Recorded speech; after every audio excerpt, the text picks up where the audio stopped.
백악관이 윤석열 대통령 국빈 방문 일정을 오는 26일로 공식 발표했습니다. 뉴욕 한인회 이사회가 이상호 이사를 임시 이사장으로 선출했습니다. 뉴욕 한인 봉사센터와 전미 아테노인 센터가 업데이트된 코로나19 백신 추가 접종을 적극 권고했습니다. 오는 28일 공식 취임하는 이현탁 뉴욕 퀸즈 한인회 회장이 실질적 도움을 주는 한인회를 약속했습니다. 이상은 TKC 뉴스데스크 오늘의 주요 소식입니다. 아름다운 제품에서부터 아름다운 사회를 만들기까지 키스는 뉴욕에서 시작하여 현재는 전 세계 12,000명의 직원들과 함께 끊임없이 도전하는 기업입니다. 사람을 생각하고 존중하는 기업. 키스는 한인들이 사회의 주인공이 될 수 있도록 든든한 버팀목이 되겠습니다. 글로벌 뷰티 기업 키스. 시청자 여러분 안녕하십니까? 4월 20일 목요일 TKC 뉴스데스크 첫 소식입니다. 윤석열 대통령이 오는 26일 정상회담과 국빈 만찬을 갖는 등 백악관이 윤 대통령 국빈 방문 일정을 공식 발표했습니다. 백악관은 조 바이든 대통령과 질 바이든 여사가 윤 대통령과 김건희 여사의 국빈 방문을 주최하며 오는 26일 국빈 만찬을 할 것이라고 밝혔습니다. 백악관은 윤 대통령 방문은 바이든 행정부에서 외국 정상의 두 번째 국빈 방문이며 인도 태평양 국가 정상으로는 첫 번째 국빈 방문입니다. 백악관은 오는 25일 저녁 워싱턴 DC 소재 한국전쟁 기념비를 함께 방문합니다. 윤 대통령은 오는 26일 정상회담을 할 것으로 알려졌으며 보스턴으로 이동, 하버드대에서 연설을 하게 됩니다. 또 이번 국빈 방문에는 이재용 삼성 회장, 최태원 SK 회장 등 대기업 총수를 비롯해 경제사절단 120여 명이 동행합니다. 특히 보스턴에서는 MIT 방문, 디지털 바이오 분야 석학들과의 대화, 한국의 벤처 스타트업과 현지 벤처 캐피탈 투자 상담회 등에도 참석할 예정입니다. 뉴욕 한인회 이사회가 차기 한인 회장이 선출될 때까지 이상호 이사를 임시 이사장으로 선출했습니다. 37대 뉴욕 한인회 이사회는 19일 플러싱 함지박 식당에서 정기 이사회를 열고 38대 뉴욕 한인회장이 선출될 때까지 이상호 이사를 임시 이사장으로 선출했습니다. 이상호 임시 이사장은 뉴욕 한인회가 현재 혼란스러운 시기를 지나고 있지만 속히 화합하고 단결해서 모범적인 한인회로 돌아가도록 노력할 것이라고 다짐했습니다. 뉴욕 한인회가 동포들에게 본이 되는 그런 한인회였었는데 여러 가지 일들로 인하여 혼란 상황에 처해 있습니다. 하지만 저희 뉴욕 한인회 이사회는 동포 사회를 위해서 화합하는 장을 만들려고 노력하고 있습니다. 앞으로도 화합을 하고 동포 사회에서 문제가 없는 한인회가 되도록 노력해 나갈 것입니다. 특히 이날 이사회에는 27대 뉴욕 한인회장을 역임한 김석주 역대 회장이 참석해 37대 이사회가 지금처럼만 회칙을 준수할 것을 거듭 당부했습니다. 김 전 회장은 회칙에 따르면 역대 회장단 3분의 2 참석, 3분의 2 찬성이라는 조항이 있다며 지난 3월 7일 역대 회장단 모임에서 결정한 대로 찰스윤 회장이 5월 1일부터 정상화 위원장으로 활동하는 것이 맞다고 설명했습니다. 근데 원래 이 회칙에는 그래서 제가 자꾸 회칙을 기준으로 해야 된다 이 말을 자주 하는데 거기에 3분의 2 참석, 그다음에 3분의 2 찬성 이게 분명히 조항이 있으니까 역대 회장단 회칙에 거기에 부합된다면 맞지만 부합되지 않으니까 제가 보기에는 그게 맞는 것이 아니고. 또 이사회는 이날 15만 달러 SBA EIDL 대출금을 전액 상환하기로 결정했습니다. 이로써 뉴욕 한인회는 갚아야 할 대출금은 제로입니다. 뉴욕 한인 봉사센터와 전미 아테노인 센터가 지난해 9월 이후 업데이트된 코로나19 백신을 맞지 않은 한인들에게 추가 접종을 적극 권고했습니다. 한인을 포함한 아시아 태평양계 노인들의 삶의 질을 보존하고 권익을 증진시키는 활동을 하는 전미 아테노인 센터가 19일 베이사이드 KCS 커뮤니티 센터를 방문해 업데이트된 코로나19 예방 접종과 메디케이드 자격 검토와 갱신에 대한 정보를 제공하는 세미나를 개최했습니다. 클레이튼 펑 냅카 수석 고문은 지난해 9월 이전에 마지막 백신을 접종했다면 보다 나은 예방을 위해 업데이트된 백신을 접종하라고 권고했습니다.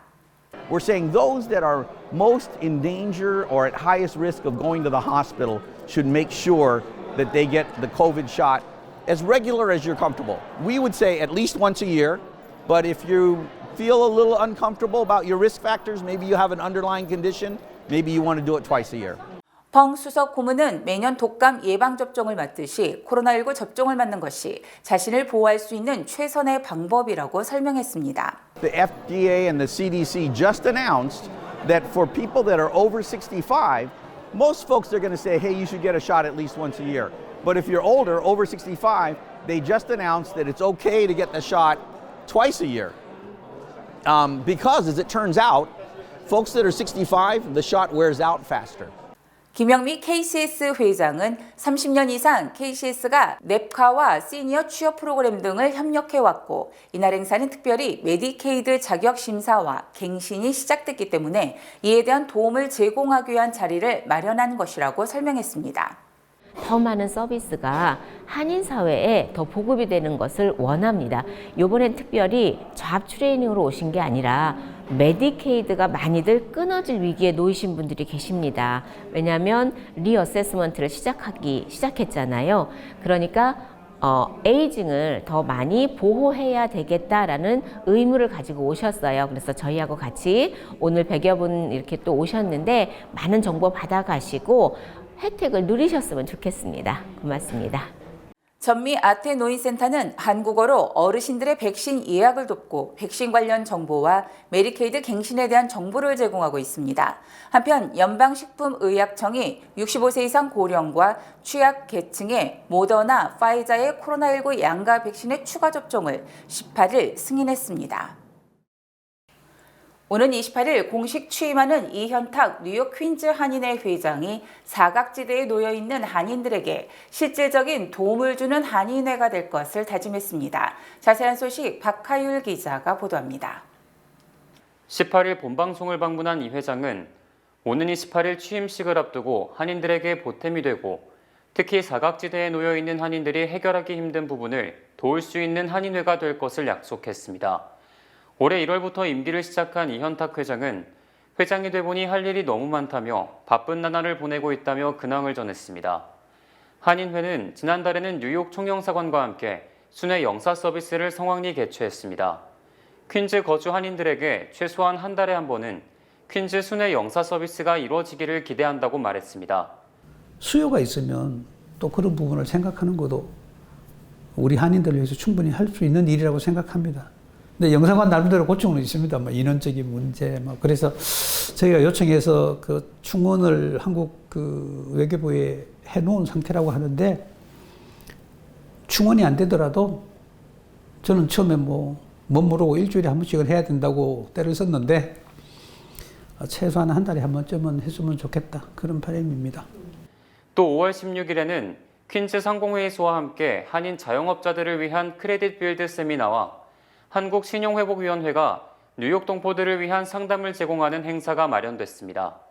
민감한 상담이라 모든 예약은 이현탁 회장이 직접 받을 예정입니다. 국가신용회복위원회에서 이제 그 탕감하는 절차도 있고, 그다음에 페이먼도 이렇게 스케줄해서 페이먼하고 개인의 신용도 회복시켜 드리는 프로그램. 개인의 신분 비밀 보장은 100% 할 겁니다. 그 예약은 저 혼자서만 받을 거예요. 그리고 그래도 굳이 대면 상담이 힘들다고 생각하시면 당일날 전화 상담 가능합니다. 이 회장은 약 2달에 걸쳐 20여 명의 집행부를 조직했습니다. 집행부는 앞으로 퀸즈 인근대학교를 재학 중인 한인 학생들과 접촉해 퀸즈 한인회에 대한 관심과 참여를 설득시킬 계획입니다. 특히 이 회장은 퀸즈 한인회관 설립 목표도 세웠습니다. 자신의 임기 중이 아니더라도 한인 밀집 지역에 회관 마련에 씨를 뿌리는 것이 중요하다고 생각해 이 일에 노력을 기울일 것이라고 말했습니다. 저희가 커뮤니티 펀드를 신청하거나 정부에 무슨 들어가면 회원이 몇 명이냐 물어봐요. 근데 회원이라 그래 이제 우리 임원하고 이사분들밖에 안 계시는 거예요. 그래서 지난번에 우리가 순회 영사하면서 퀸즈 한인회 회원 가입서를 만들었습니다. 그 당일날 한 60여 분 사인해 주셨고요. 뭐 이번에도 행사할 때는 그 회원 가입서를 받을 텐데 지금은 어떤 분들이 이렇게 회원 가입서를 가져가셔가지고 자비로 우표를 붙여서 보내주십니다. 너무너무 감사합니다. 정말. 그래서 저희가 킨스에 계시는 우리 한인 분들한테 길잡이가 되고 도움을 줄 수 있는 그런 단체가 되겠으면 하는, 또 그렇게 하기 위해서 저희가 일을 할 겁니다. 이연탁 회장의 취임식은 오는 28일 오전 11시 30분 플러싱 산수갑산2 연회장에서 개최합니다. 뉴욕주가 공사지역 인근의 과속 차량에 대한 단속 강화에 나섭니다. 주 공무원들이 공사지역 인근에서 속도를 위반하는 차량들에 대해 티켓을 발부할 것이라고 밝혔습니다. 뉴욕주는 공사가 진행 중인 지역 곳곳에 감시 카메라가 가동되고 있으며 속도 제한을 어길 시 티켓이 발부된다는 내용의 표지판을 설치할 계획입니다. 카메라가 설치된 30개의 SUV 차량도 주 전역을 순찰하게 됩니다. 이에 따라 다음 달 중순부터 과속을 해 단속될 경우 첫 번째 위반 시 벌금 $50, 두 번째 위반 시 $75, 세 번째 위반 시 $100의 벌금이 청구됩니다. 벌금으로 모인 금액의 절반 이상은 공사지역 일대 안전을 강화하기 위한 비용으로 사용이 될 전망입니다. 한편 티켓을 발부받고 30일 이내에 이의를 제기할 수 있으며 벌금을 미납할 경우에는 차량 등록이 정지될 수 있습니다. 맨하탄의 무너진 주차 빌딩 잔해 속에서 사망자의 시신이 어제 저녁 늦게 수습됐으며 사고 원인에 대한 철저한 조사가 이루어지고 있습니다. 맨하탄 주차 빌딩 붕괴로 목숨을 잃은 피해자의 시신이 어제 저녁 늦게 수습됐다고 당국은 밝혔습니다. 수사관들이 공식적으로 발표는 하지 않았지만 여러 소식통에 따르면 희생자는 윌리스 무어로 무너진 주차 빌딩을 관리하는 직원이었습니다. 구조대원들은 윌리스 무어의 시신을 수습하기 위해 수톤의 부서진 콘크리트 속에서 90대의 차량을 먼저 제거해야 했고 그 작업이 상당한 시간이 걸렸다고 설명했습니다. 엘빈 브레거 맨하탄 검사장은 이 사건에 대한 조사에 착수했다고 대변인은 밝혔으며 사고 관계자들은 초기 조사 결과 100년 된 건물의 노후화와 지붕 갑판에 과도하게 주차된 차량의 무게를 이번 참사의 원인으로 보고 있습니다. 에릭 아담스 뉴욕시장도 이에 대해 오래된 건물이 얼마나 무거운 중량을 버텨낼 수 있는지 등 새롭게 분석하고 조사할 필요가 있다고 강조했습니다. 무너진 건물은 1925년에 세워졌으며 앞서 건물 안전과 관련해 여러 차례 문제가 제기됐었습니다. 한편 시 관계자들은 무너진 건물 인근의 6개 빌딩에 대해서도 대피령을 내리고 건물 안전성에 대한 조사를 진행 중에 있습니다. 패스트푸드 가격을 포함해 뉴욕시 모든 물가가 인근 지역보다 훨씬 비싸다는 조사 결과가 나왔습니다. 뉴욕 포스트는 웨스체스터 카운티에서 $6.39인 맥도날드 빅맥이 맨하탄 타임스퀘어에서는 $7 69센트에 팔리며 도미노 피자 한 판도 뉴저지 파시파니에서는 $19, 맨하탄 72가 브로드웨이에서는 $23에 팔린다고 보도했습니다. 치폴레에서 팔리는 보리또 역시 와이플랜에서는 $10 95센트에 팔리지만 맨하탄 미드타운 파리비뉴에서는 $12 45센트에 팔리는 등 패스트푸드 가격은 품목에 따라 최소 13%에서 최대 21% 비싸다고 지적했습니다.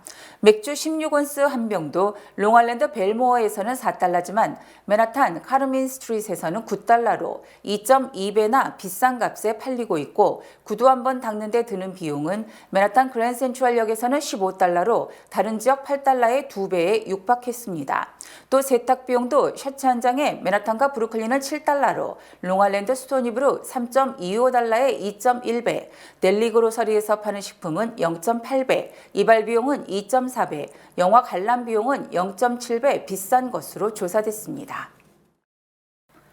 엘빈 브레거 맨하탄 검사장이 연방하원 법사위원장과 법사위 등을 상대로 제기한 소환장 효력 정지 소송과 관련해 연방법원이 법사위의 손을 들어줬습니다. 뉴욕 남부 연방법원 재판부는 어제 브레거 검사장의 짐 조던 법사위원장을 상대로 한 소송과 관련해 마크 포머란츠 전 검사는 연방의회에 출석, 증언해야 한다며 그 누구도 법 위에 있지 않다고 명령했습니다. 재판부는 포머란츠 전 검사에 대한 소환장은 입법 목적으로 정당하게 발부됐으며 연방의회의 운영을 지원하는 것이 연방사법부의 역할이라고 강조했습니다. 이에 따라 공화당이 주도하는 맨하탄 검찰청에 대한 조사는 더욱 힘을 받게 됐고 포머란츠 전 검사는 오늘로 예정된 청문회에 출석, 증언해야 합니다. 이에 앞서 브레거 검사장은 지난 11일 연방의회가 현재 수사 중인 사건을 조사하기 위해 포머란츠 전 검사에서 소환장을 발부한 것은 수사를 방해하려는 것이라며 소환장 효력을 중단시켜달라는 소송을 제기했었습니다. 포머란츠 전 검사는 맨하탄 검찰청에서 트럼프 성추행 입막음 사건을 수사해온 주인 검사로 지난해 1월 취임한 브레거 검사장이 트럼프 기소에 반대하자 갈등 끝에 사퇴했었습니다. 공화당 측은 청문회를 계속하며 브레거 검사장이 트럼프 기소에 반대하다 정치적 목적에 의해 트럼프 기소로 입장을 변경했다는 점을 집중 추궁할 것으로 예상됩니다. 뉴욕시가 라이커스 아일랜드 구치소의 열악한 환경에 따른 재소자들의 집단 소송과 관련해 5,300만 달러를 지급하고 소송을 끝내기로 합의했습니다. 뉴욕시는 어제 연방법원에 제출한 합의서에서 지난 2018년 3월부터 2022년 6월까지 라이커스 아일랜드 구치소와 맨하탄 구치소에 수감된 4천여 명의 재소자에게 수감일당 하루 400달러씩을 지불하기로 했다고 밝혔습니다. 또 수감자 중 22세 미만자와 심각한 정신질환자는 하루에 50달러씩을 추가로 받게 됩니다. 이 합의서에서 뉴욕시는 2개 구치소 수감자들이 햇볕을 쬐는 등 자연 채광, 이동의 자유, 레크레이션, 휴게실 이용 등에 대한 권리가 박탈되고 이들 프로그램에 대한 접근이 거부됐음을 인정했습니다. 이에 대해 집단 소송을 제기한 원고 측 변호사는 이번 합의가 한 단계 진전된 것이지만 이미 발생한 피해를 되돌릴 수는 없으며 어떤 인간도 고도로 고립된 시설에 감금돼서는 안 된다고 강조했습니다. 뉴욕시도 성명을 통해 수감자 모두의 안전이 뉴욕시의 최우선 고려 사항이며 잘못된 관행들은 시정됐고 다시 재발되지 않을 것이라고 해명했습니다. 바이든 대통령 부부가 지난해 58만 달러를, 카말라 해리스 부통령 부부는 46만 달러의 소득을 올린 것으로 나타났습니다. 바이든 대통령이 공개한 세금 보고서에 따르면 바이든 대통령 부부는 지난해 57만 9,514달러를 벌었으며 이 중 23.8%인 17만 달러를 연방정부와 주정부에 세금으로 납부했습니다. 바이든 대통령은 대통령 연봉으로 40만 달러, 질 바이든 여사는 북버지니아 커뮤니티 컬리지 교수로 8만 2,335달러를 벌었습니다. 바이든 대통령 부부는 2만 180달러를 20군데 기부했으며 이 중 5,000달러는 암으로 세상을 떠난 장남 보 바이든의 재단에 기부한 것으로 조사됐습니다.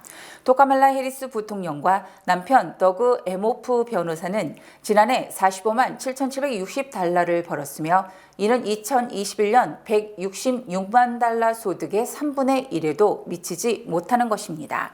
이처럼 해리스 부통령 부부의 소득이 급감한 것은 자서전 등 2권의 책에 대한 인세가 줄어들었기 때문입니다. 해리스 부통령은 지난해 부통령 연봉으로 약 22만 달러, 인세로 7만 5천 달러를 벌었고 남편 에모프 변호사는 조지타운 법대 교수로 17만 달러를 받았으며 전체 소득의 20.5%인 12만 달러를 세금으로 납부했습니다. 미국 내 지역은행, 이른바 리저널 뱅크가 손쉽게 예금을 유치하는 시대는 끝났으며 예금 금리를 올리는 등 자구책을 강구하고 있습니다. 월스트리트저널은 시그니처 뱅크를 인수한 시리즌스 금융그룹은 1분기 보고서에서 1분기 예금 평균 금리를 1.74%라고 보고했으며 이는 전분기보다 0.5%포인트 올린 것이라고 보도했습니다. 이에 대해 시리즌스 금융그룹은 고객들의 예금 이탈을 막고 신규 예금 유치를 위해서는 금리 인상이 불가피하다고 설명했습니다. 미시시피주 리저널 뱅크인 행콕 위트니 은행도 1분기 예금이 2% 늘어난 것은 전분기 0.96%인 예금 금리를 1분기 1.65%포인트로 대폭 인상했기 때문으로 풀이됩니다. 특히 일부 리저널 뱅크는 세이빙 계좌 금리를 대폭 인상시켜 예금을 장기간 묶어두려 하고 있으며 양도성 예금 증서의 금리도 대거 올리고 있습니다. 초저 금리 시대에는 은행 간의 예금 금리가 비슷해 돈을 옮길 이유가 없기 때문에 예금이 풍부했었지만 연준이 공격적으로 금리를 옮기면서 은행 간의 금리 차가 심해지면서 이제 저금리 은행은 설 자리를 잃고 있습니다. 특히 실리콘밸리 뱅크와 시그니처 뱅크 등이 붕괴되면서 지역은행과 중소형 은행에서 대형 은행으로 예금이 옮겨가면서 예금 확보 경쟁은 더욱 치열해지고 있습니다. 고물가 고금리로 지난해 4분기 가계부채가 20년 만에 가장 큰 폭으로 증가했습니다.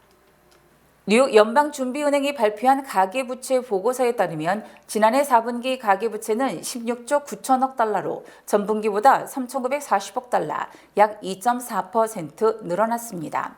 이 같은 증가폭은 20년 만에 최대 규모이며 2020년 초 코로나19 초기와 비교하면 무려 2조 7,500억 달러가 증가한 것입니다. 가계부채에서 가장 큰 비중을 차지한 것은 주택담보대출, 모기지이며 전체 모기지 대출 잔액은 11조 9,200억 달러로 2,540억 달러, 약 2.2% 늘어났습니다. 또 4분기 신규 모기지 대출만 4,980억 달러로 코로나19 발생 전인 2019년 수준으로 회복됐습니다. 특히 크레딧카드 빚은 전체 증가폭의 2배가 넘는 6.6% 늘어나 9,860억 달러에 달했으며 이 같은 분기 증가폭은 1999년 이후 23년 만에 최대입니다. 또 크레딧카드 빚은 전년과 비교하면 무려 15.2% 폭증한 것으로 조사됐습니다.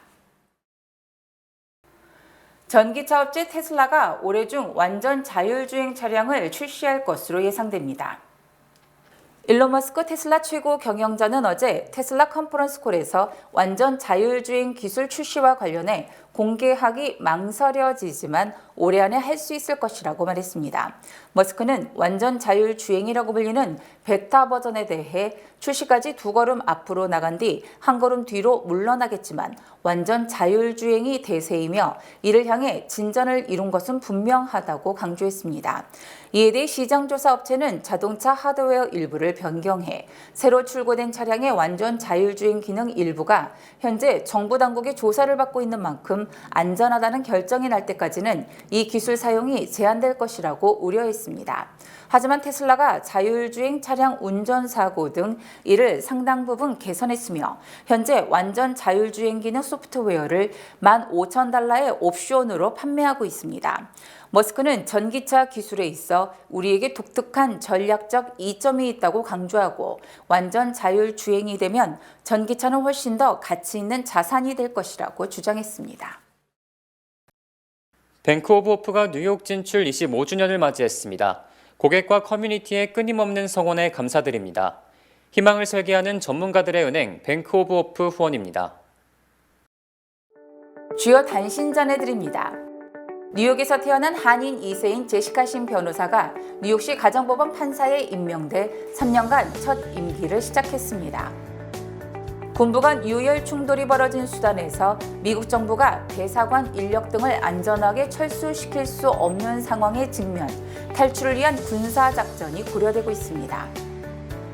박스뉴스가 투 개표업체 도미니언에 대한 명예훼손 혐의는 약 8억 달러 배상으로 마무리했지만 투 개표 소프트웨어 업체 스마트매틱과의 27억 달러에 달하는 손해배상 소송은 치열한 공방이 계속되고 있습니다.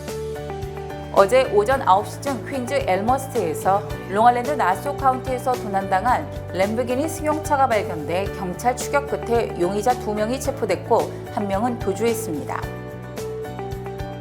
13세와 14세의 10대 2명을 돌보던 브롱스 34세 남성이 이들을 굶기고 학대한 혐의로 경찰에 체포됐습니다. 지난 2019년 7세의 여아를 성추행한 혐의 등으로 기소된 웨체스터 카운티 거주 72세 전직 교사에게 징역 25년 실형이 선고됐습니다. 테슬라가 어제 모델 Y를 3,000달러, 모델 3을 2,000달러 각각 내리는 등 지난 1월 이후 6번째 가격 인하를 단행, 가격 경쟁의 속도를 내고 있습니다. 카나다 연방정부 공무원의 40%에 달하는 15만 명이 임금 인상이 결렬됨에 따라서 어제부터 전격 파업에 돌입했습니다. 날씨 전해드립니다. 금요일인 내일은 대체로 맑은 날씨 예상됩니다. 내일 아침 최고 기온은 68도, 밤 최저 기온은 53도입니다. 내일 아침에 뜨는 시각은 오전 6시 7분, 해지는 시각은 오후 7시 41분입니다.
뉴욕 한인회가 정기총회를 공고합니다. 뉴욕 한인회가 오는 30일 오후 3시 퀸즈 플러싱 프라미스 교회에서 정기총회를 개최합니다. 안건은 이와 같습니다. 하나, 뉴욕 한인회 회칙 개정 제53조 회장 선거 출마 자격 6항, 뉴욕 한인회의 임원, 집행부, 유급 직원 또는 이사회 이사로 2년 이상 활동한 자 삭제에 대한 찬반 투표. 둘, 뉴욕 한인회 활동, 회관 및 재정 보고. 뉴욕 한인회 정기총회는 4월 30일 일요일 오후 3시 퀸즈 플러싱 프라미스 교회 지하에서 열립니다. 한인들의 적극적인 참여 부탁드립니다.